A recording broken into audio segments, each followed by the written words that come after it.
broadcasting from Miami, Florida.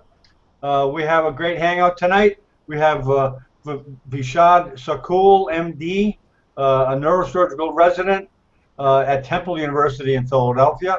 In addition, on the panel, we have John Hewitt, a medical writer who does a lot of writing in neurology and neurosurgery. So it was kind of fortunate that Vishad's here tonight. And we may be joined somewhere along the line with a few other people. So this is a pretty informal gathering. So why don't you just, Vishad, to start, just explain, where you trained, where you came from, how you came upon computers, because that's one thing we're kind of interested in is you have a very good technical background. We're kind of curious as to what. And then just speak about your experiences with glass. And John and I will just jump in now and then. Sure. So as John mentioned, my name is Vishad. I'm my last year of residency at Temple in Philadelphia in neurosurgery. Big tech aficionado, and have been for a very large portion of my life. I've kind of got interested in Google Glass and exposed to that probably mid to early last year. I kind of heard about it, started reading more about it, thought it was pretty cool. And then back in December, when I got the opportunity to join the Explorer program, I was like, I got to get this. So bit the bullet and picked it up, and it's been a pretty cool experience ever since then. I guess where should I start in terms of what? Well, just your experiences when you put it on, and the first time in the operating room. The kind of feedback you got from administration, from other surgeons? The exposure, the experience that I've used it for, I've tried it out in the operating room, several times, trying to figure out the best way to use it. Now, I know that some of the other guys who have used glass in the operating room in different disciplines have also had some exposure to some of the people who are developing platforms specifically for glass. I saw Kyle's Samani's presentation about Pristine, and that's a pretty cool endeavor. For me, I've just been kind of trying to figure out what I can do with just the software that's on glass by itself. And so, initially it was okay. I wanted to try out the video capabilities and the picture taking capabilities. With wearing glass, could I take a picture with this? And so I used it in one or two small cases, primarily things that I didn't need to wear loops for because it's practically impossible to wear these over regular loops. Right. So the one thing, and I think that probably most surgeons will probably mention that, is that it's a little difficult to kind of keep the video in the field of view of what you're doing and actually still look at the surgical field at the same time. And that was a big thing for me at first was how do I do that especially if I wanted to broadcast or even make a recording to look at thereafter. So that was a concern, but definitely an exciting aspect of technology. And the second thing that really I thought was cool was the ability to just look at stuff. So if I wanted an image that I wanted to kind of just reference during the case, it would be, I'd take a picture of it with my phone and then text it to myself using Hangouts so that I could look at the card on the glass prism, and that was kind of my workaround, if you will. And then later on, I think there was another app that came out called Recall, where you could recall an image with a voice command that you had used before, and I thought that was pretty cool. Hey, Paul, how are you? Hey, what's up, dude? How's it going? Yeah, Paul Sotek, trauma surgeon from Indy, a late arrival. How you doing, Paul? Good. What's up? Hey, I'd like to thank Vishad for being here tonight, and on behalf of the Watch Society. And didn't mean to interrupt there, but we really appreciate you kind of spending your time tonight. Awesome. Yeah, Vishad's just talking about his experiences, his early experience, and the apps that he uses now. Oh, yeah. Cool. Yeah, I mean, like I said, as I was saying before, just to kind of catch Paul up, but I haven't had the opportunity to kind of work with some of the bigger app programs platforms that are out there, like even Context-Aware and Pristine. So I've just been kind of trying to make do with the whatever software comes preloaded on glass and the few APKs I've been able to pull off the internet. Try to figure out how to use some of this stuff in the operating room. I think what I was saying, my earliest experiences were the first thing I wanted to do was like, oh my God, I can use this thing to take video and take pictures of what I'm doing surgically. And, you know, one of the first things I came out with was like, I have to put my head at a really odd angle to capture the surgical field. And it was limited in terms of, you know, what I could do with it. And then, but one thing that I did find promising was that, you know, I'd be able to send myself an image of, you know, the CAT scan or just a kind of a choice slice of whatever I was looking at, and that would be a nice little reference sort of thing. So those are the two things, and then from there I've been trying to brainstorm ideas about how, you know, what if I were able to develop a platform, if I were able to develop an app, you know, what would I want it to look like? What would I, you know, how would I have the interactions and so forth? And then I tried to dive into the Mirror API to see if I could make sense of it, and I can't because my programming knowledge is way below what is needed to actually do some of these things today, because I left that behind many years ago before starting residency. I think it's mostly Java, isn't it, Vishad? I think so, but honestly, to tell you the truth, programming has moved on so far from where I was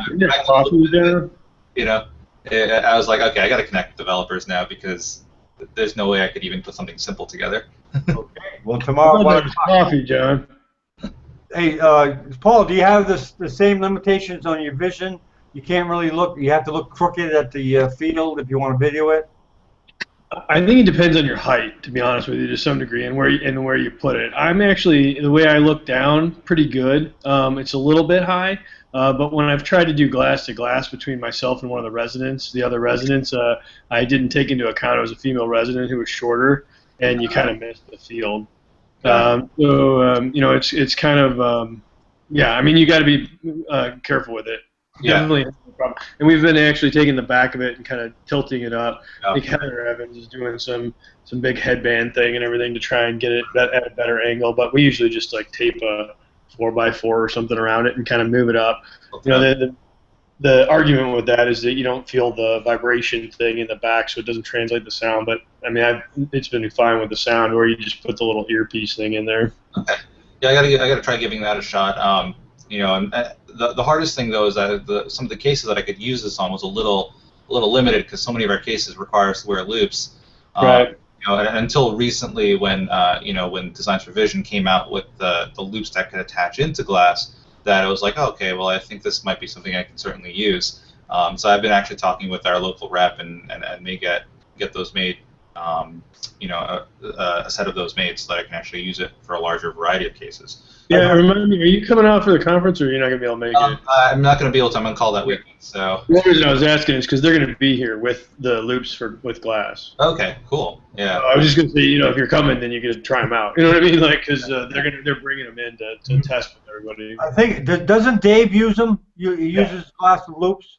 Yeah, he's actually probably the one that sort of pushed them. I think it sounds like he was kind of the first one to really kind of have a pair of, you know, true glass loops made by Design for Visions.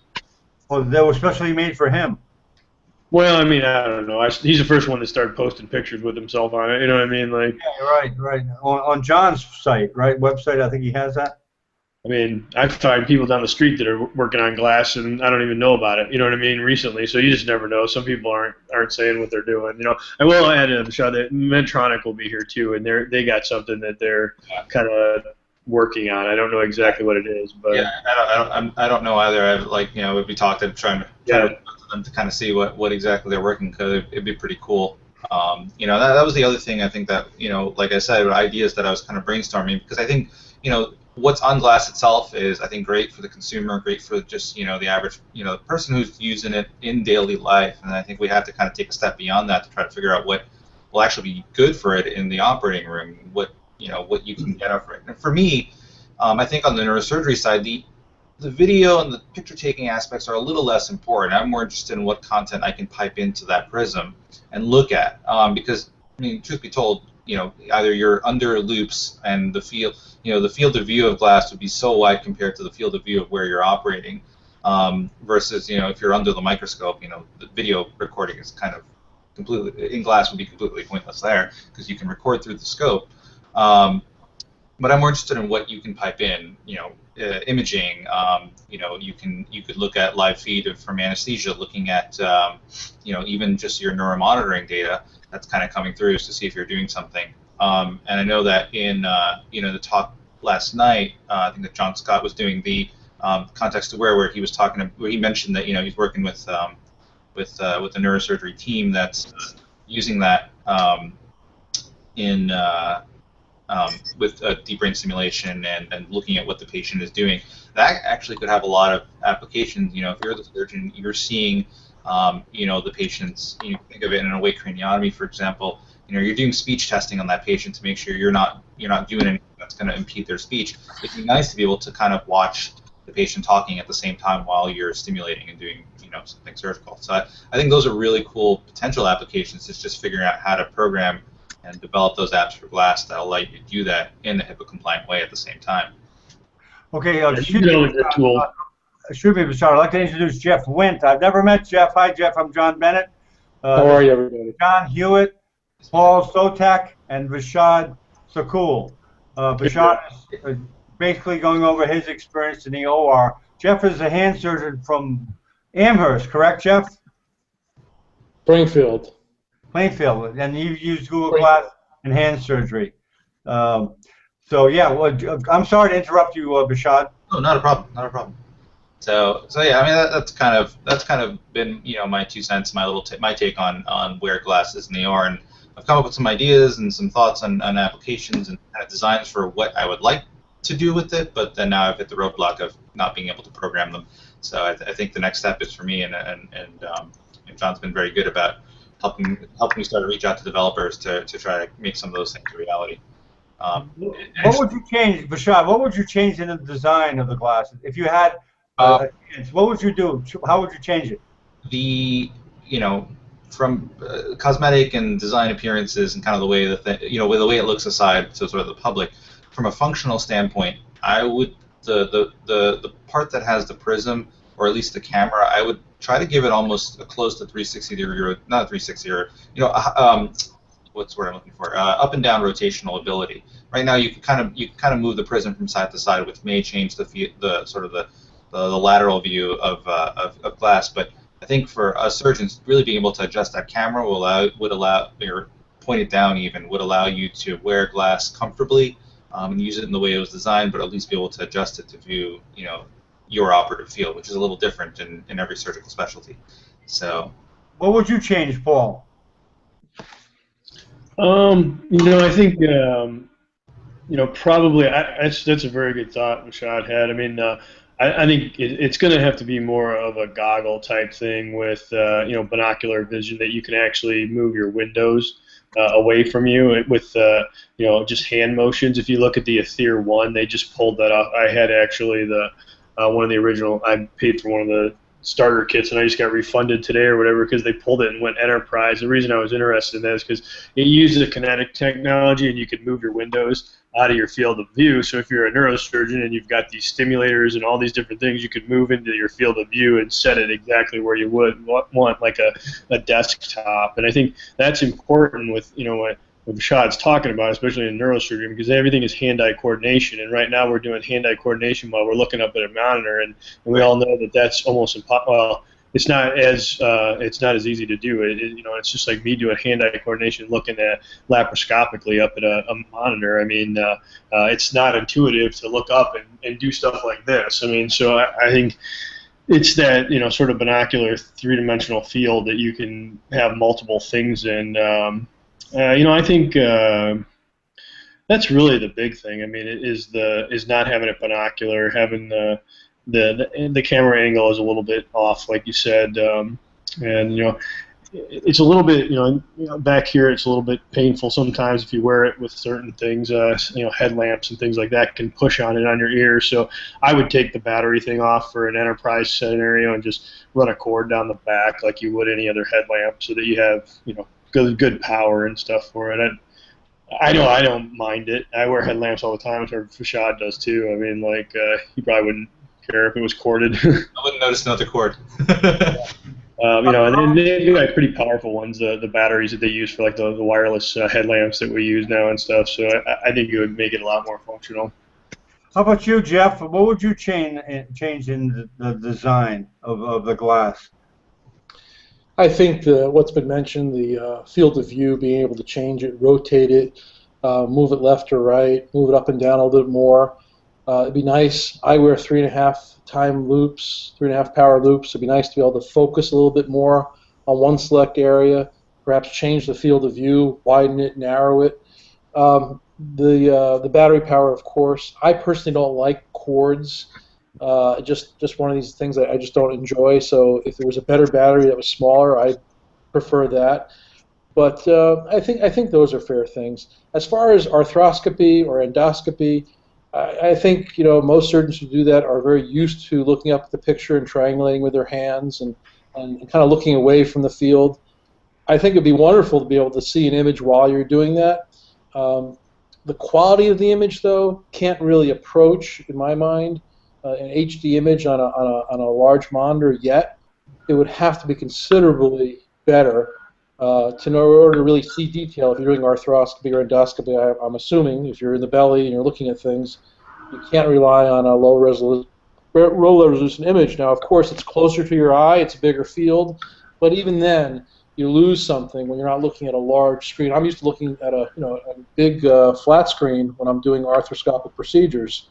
So yeah, there we go. So there's only so much you can put in front of your face at once. So that's the problem. So what Paul mentioned about being able to move things away, that's fine too. Again, it's a lot of hands-free stuff that's doesn't exist yet. So the software has to catch up too. Definitely. Well, there was I was telling Vishad previous to you guys coming, there's a doctor down in Houston, Edward Huang. He's doing a fellowship in medical devices, and he actually works on the design of Google Glass. Maybe some night we can get you guys together with him and give your input as far as what you'd like to have changed in that glass. I hope to he's going to have a hangout next week, I believe. But maybe we can get you guys together, the surgeons together, and you can give me your input about doing that stuff. That's pretty cool. So okay, Vishad, what kind of cases are you doing in neurosurgically? Are you doing mostly minor cases with the glass in the OR, or? Right now it's been mostly minor. The problem is that most of the larger cases I do require me to wear loops, and I haven't had a loops attachment. I haven't quite figured out how to get glass to actually stay on loops. I tried putting it over just like their standard loops, and it didn't work. I saw one of the things that you were trying to do online, Jeff, with your 3.5, the flip down loops, and that was one thing. And then I just gave up trying to do that. I was like, is there a way to attach it to the side of the frame? And I was like, without doing some massive tape job that would make this kind of completely pointless, I was like, forget it. And then I saw Dave's post online about Designs for Vision doing the loops thing with those, and I think I'm probably going to end up getting those. The difficulty for me has been trying to figure out. I like those, Paul. The difficulty. You need. That's one of Edward's new design. John hates when I do this because I do it every night. So you're just yeah, Jeff, you see those? I've seen it. Actually, I watched it on another one too. So. Yeah, actually, if you come to the conference, we're giving away. I got a whole case of them from China. Nice. And so I think I'll probably end up getting those. Now, the biggest problem for me was figuring out what to do. I have a pretty bad vision in terms of my power, and so while that works really well for standard regular frame loops, pretty much every frame from Google and that everybody else has made, it has some kind of a wrap to it, even the tiniest wrap. And so I was actually talking a lot back and forth with Rochester Optical to see if they could even make just a regular pair of prescription frames that I could wear with glass. And unfortunately, we had no luck. It seemed like even the tiniest bit of wrap, I can't see through it. So basically, I'm probably going to end up going with the frames that don't have a prescription, just the clear shields with the loops attached into them, and just wear contacts for those cases. And so I've been training my eyes to wear contacts for longer periods of time. It's not fun. So I can try it out at least for some of the shorter cases, the trauma case or something along those lines, just to kind of see what it would be, what the experience would be like. What kind of applications would you like to see made in neurosurgery? What do you think would help you with the glasses on? What You know, type of applications? Just generally, not specifically. yeah, just generally, I mean, I think things that can pipe information to the glass screen, things that we can just, and brief bites, not significant things, but to a change in neuromonitoring, for example, or if you needed to look up and quickly reference just kind of an overall image, not something in detail, but just that. Even things to help you remember stuff, like what size of screws you need to put into the spine in a particular area. But I think that even some of the more basic things, like taking it away from the OR, but even just things like bedside procedures. If you're a busy junior resident, you're running around the hospital, and you need to do a procedure, you may be the only guy in the hospital at that time who's doing neurosurgical stuff, and you're getting pages. Just having that there, and even with the basic stuff that's on glass already, just having that there, being able to put it on, snap your little clear shield in and use that as kind of an eye protection for yourself while you're doing that procedure, but be able to see the pages or maybe even answer the phone calls that are coming in towards you. I think that's a huge step above, having to put your phone on the side, rely on, a nurse or a tech who's in the area to answer that for you. And if they, they get busy and you're trying to talk back and forth across your surgical field to figure out what's going on, I think that's a huge distraction as opposed to whether you can just look up at that screen and triage whether you need to answer this now or we can wait until you're done with your procedure. I think little tiny applications like that could be where glass is truly revolutionary because it'll change just the subtle everyday things that you kind of take for granted. Especially, I think, and I'm looking at it from a perspective as a resident, just the little things that could potentially help my day go more simply, and better for patient care. So you have to break scrub much less frequently with the glass, or you really don't notice the difference too much? I don't know. I mean, it hasn't necessarily changed whether I break scrub or not per se, but I think it helps that rather than having to kind of, if I can see a phone call or a text coming in or a page coming in, for example, it's one less thing I have to ask somebody else to look into for me.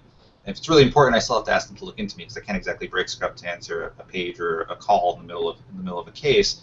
But at least can kind of triage it without necessarily breaking the flow of what you're doing. At least that's my impression of it. But, you get to make the decision, right?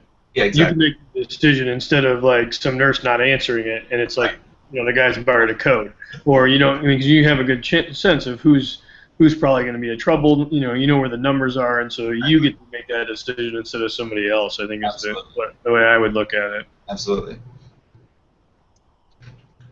How was it? How did people accept it when you first started? Were they kind of surprised or curious? I mean, people are curious about it. I really only use it in the OR. I don't really wear it anywhere else or walk around the hospital with it.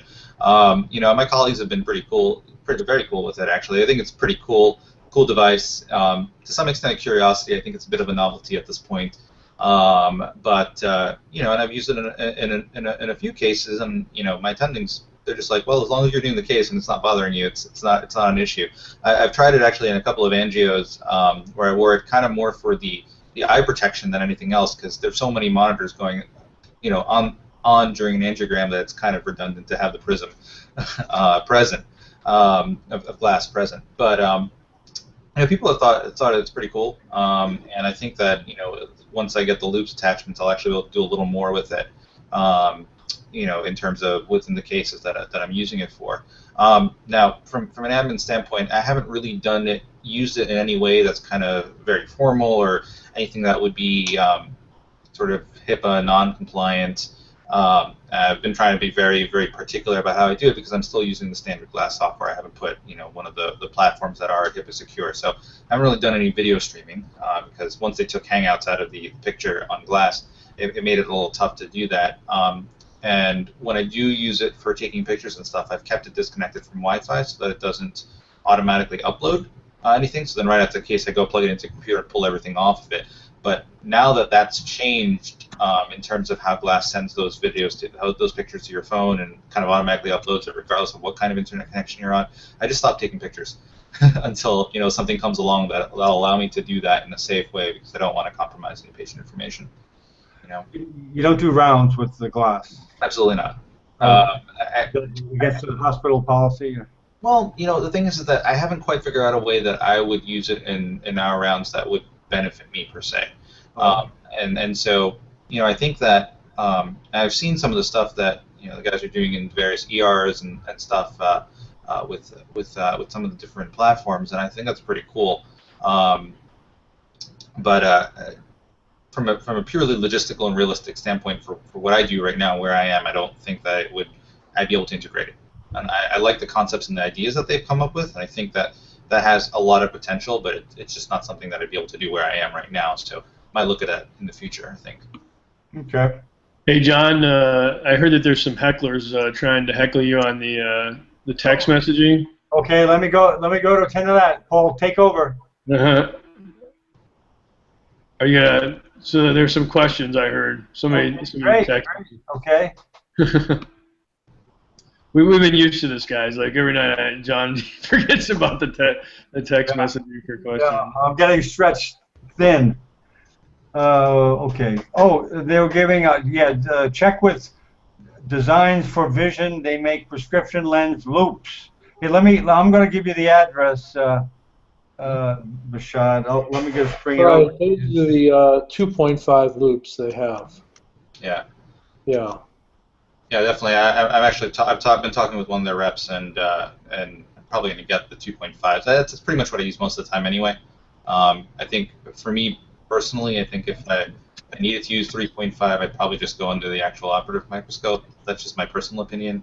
Obviously, I'm subject to whatever my attendings decide they want to do for the case. I will continue to use my 2.5 loops because that's just what I'm comfortable with. So your attendings have been pretty good about letting you use it? Yeah, they've been okay with me using it as long as I don't make it a distraction. So that's why I'm very interested in like stuff that I can just have sit on the screen without having to do too much interaction to get to it. And that's why I thought Context Aware's talk last night was pretty cool, because the idea of just kind of in the particular situation automatically sending that sort of stuff is cool, because it might be disruptive to the surgical team to kind of be constantly going, okay, class, do this, but I think that's kind of where that is. Excuse me. Yeah, it's well, I'll give you the email address later of the Loop company, I guess. Designs for Vision. Have you heard of that one, Paul? Designs for Vision. Yeah, they're going to be at the conference showing off their loops Okay. with glass. Very good. John, do you have any questions? You're quiet tonight. John, can you hear me? No, you can't hear me. Okay. How about you, Jeff? Yeah, sorry, I had it on mute there. I had all kinds of background stuff. Oh, okay. Any questions for Vishad? It sounds like you want something more like a heads-up display from an F-15 fighter jet. Like a window that just has all kinds of transparent information, and you just call it up as you need it. How much information can you really put on that little glass monitor?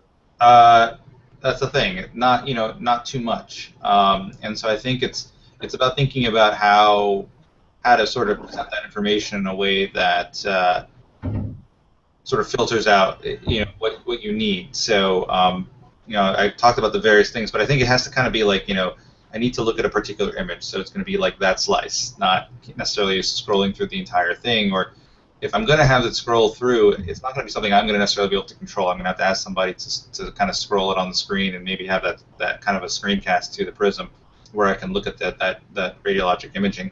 And I was almost able to get that to kind of work once with the screencasting app, but I think with all the changes that have happened in the source code and the software for Glass, a lot of outside apps that you kind of try to install on the side don't really work anymore. So that's kind of out of the question unless someone develops something specifically for this version of Glass's software that can do that. One of the things you can do, Vishad, is if you clean them, make sure you get all the patient information off, and you take it in a PowerPoint and take all the individual slides and make it into a movie, and then send it to yourself through a Hangout, so that it's clean. You can look at the image, and then it'll rotate through, through a CT. But you just got to make sure it's clean before you do it. I haven't in a while, but that was one of the ways we got around doing it. And then if you need somebody to kind of get it up for you, you can have them do it with the screencast. You know what I mean, like in a tab or something. Yeah, exactly. I'm kind of doing something similar, but just with static images. I got to take a picture of one slice. I'm sure you have a trauma case and you've got some studies up. You're not going to have time to do that. No, exactly. And the basic information you're going to know anyway. So a lot of the presentations I've seen have shown basic information. You know that anyway. You're looking for something very specific, and that's the hard thing. But hopefully the software will catch up with that. Yep. Right, and I think you're 100% correct. I mean, like if I got a trauma coming in, I'm going to know most of the basic stuff. What I'm going to want to see is when I'm on my way to the OR, the chest X-ray I just took, or the what I mean, something like that, like or the what we call a TEG that we just sent, which is a thromboelastogram, which we use for to decide what blood products to give. That's the kind of information that takes time. Once we send it, then we're going to want to get en route to kind of continuously be able to resuscitate that patient.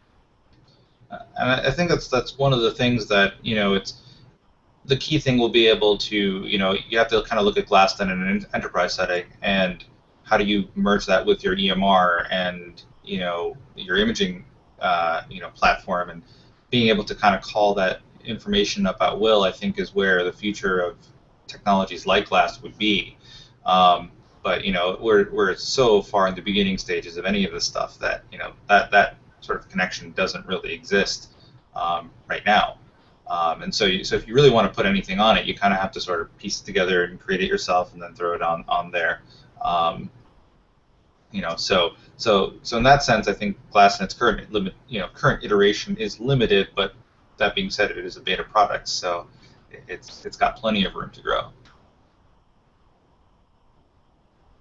Very good. Any more questions, gentlemen, or any comments? Have any of you guys started using any of the other wearable stuff in the OR or in your medical practice and whatever in general, like Android Wear or Pebble or any of the smartwatches or other things? Yeah, Vishad has quite a background in wearables, not just Glass, right? Well, I wouldn't say it's a background. I just say I kind of like them, so I keep buying them. Thanks. I don't know if I call that a background. Okay, you keep up with things. What's going on with wearables? I like to read about them and what's going on, and I'd like to say I think I'm up to date in all the little changes and the stuff that people are putting out. Background would imply that I know how to make stuff for them, which is not true. No, I looked at your Google Plus page, and you're mentioning a lot of the wearables and. Yeah.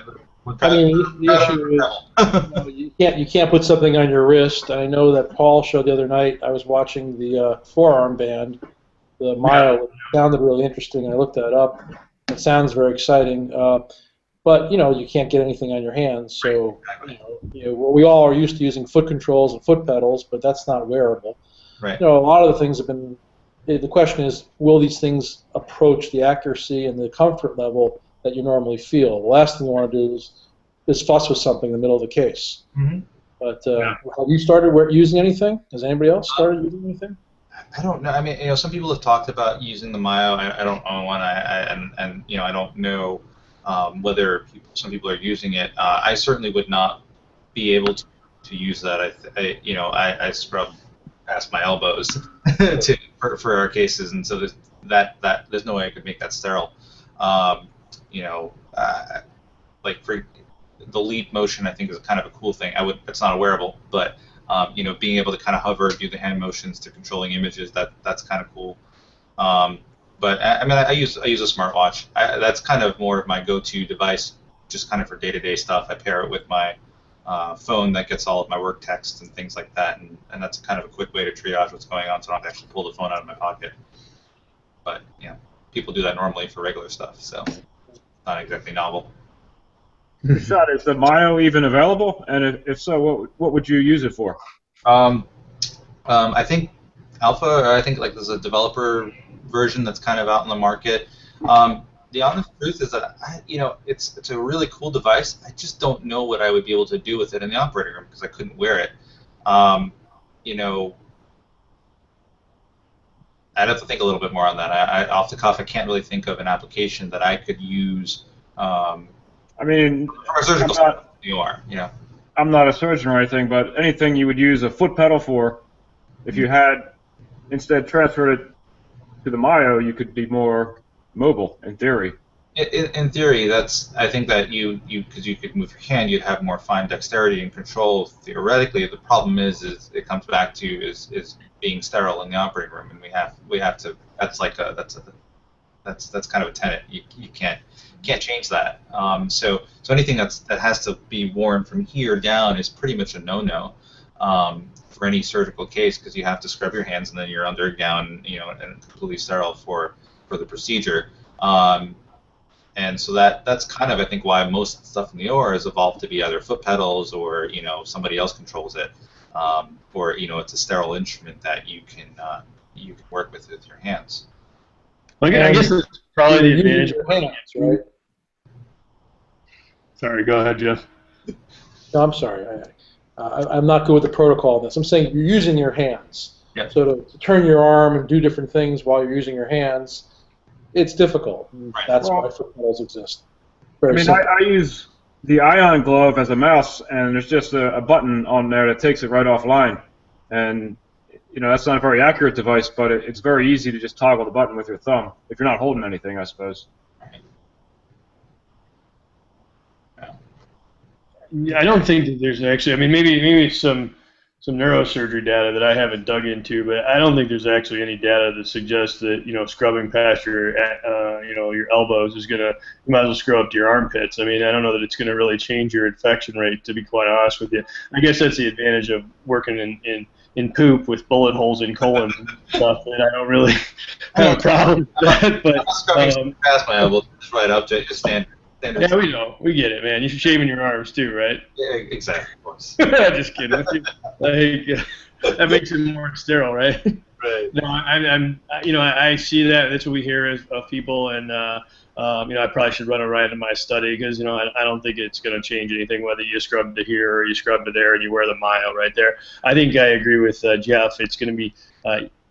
It sounds great to be able to do all that stuff, and we're integrating it into one of our mass triage apps, and we're going to use thumbs up and thumbs down basically to kind of say yes or no in the algorithm, and so that's kind of okay, but then it's still you're using your hands again. You know what I mean? You're doing stuff, and if we were trying to operate, and you're like, yeah, make this motion and make this motion and do that.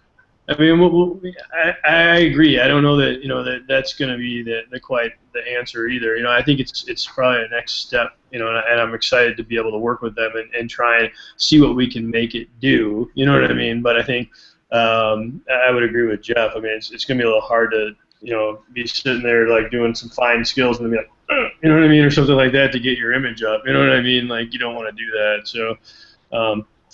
But I have, like I said, I have heard that criticism, and I don't think that it's 100% valid in the real world. I don't think that scrubbing up to. In fact, Martineau is harassing me over text to tell you that you really don't need to scrub past your elbows. That's where I got that from. Yeah, no, I'm not. David Martineau's text. Past my elbows. Right up to the Maybe you and he can do the study. We'll see who gets the higher infection rate. You can publish it. Yeah.